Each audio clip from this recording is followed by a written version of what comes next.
এটা আমি জোর সুপারিশ করছি মাননীয় প্রধান। এসআই ও এসআইদের জন্য সুদমুক্ত ঋণের মাধ্যমে মোটরসাইকেল ক্রয়ের সুযোগ সৃষ্টি করাটা, এটা আমি জোর সুপারিশ করছি মাননীয় প্রধান। এটা আমাদের দায়িত্ব পালনের জন্য এবং তাদের কর্মদক্ষতা উৎসাহ বৃদ্ধির জন্য সহায়ক হবে। মিনিস্টার সাহেব, এখানে একটি বিষয় আছে, আমি যারা এটা চাচ্ছেন অবশ্যই ভ্যালিড রিজন আছে সুদমুক্ত এই সহযোগিতা চাওয়ার জন্য, মোটরসাইকেল কেনার জন্য। তবে এখানে বোধহয় একটা নৈতিক বিষয় যদি আমরা বিবেচনা করি, বিষয়টি হচ্ছে আমরা ব্যবস্থা করবার চেষ্টা অবশ্যই করব যাতে এই সমস্যাটা অ্যাড্রেস করা সম্ভব হয়। বাট আমরা কৃষককে যখন, যে কৃষক মাঠে কষ্ট করছে সেই কৃষককে আমরা সুদ সহ লোন দিচ্ছি।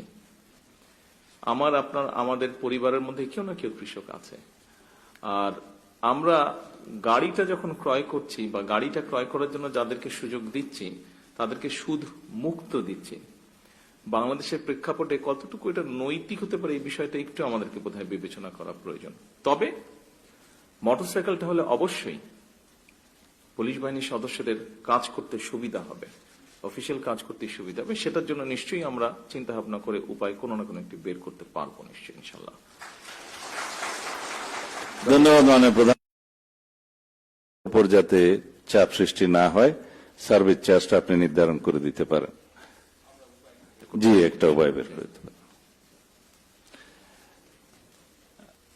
মাননীয় প্রধানমন্ত্রী যথাযথ পরিকল্পনা, আধুনিক প্রযুক্তির ব্যবহার, পেশাগত দক্ষতার উন্নয়নের মাধ্যমে বাংলাদেশ পুলিশকে একটি বিশ্বমানের জনমুখী ও কার্যকর আইন শৃঙ্খলা রক্ষাকারী বাহিনীতে পরিণত করা সম্ভব।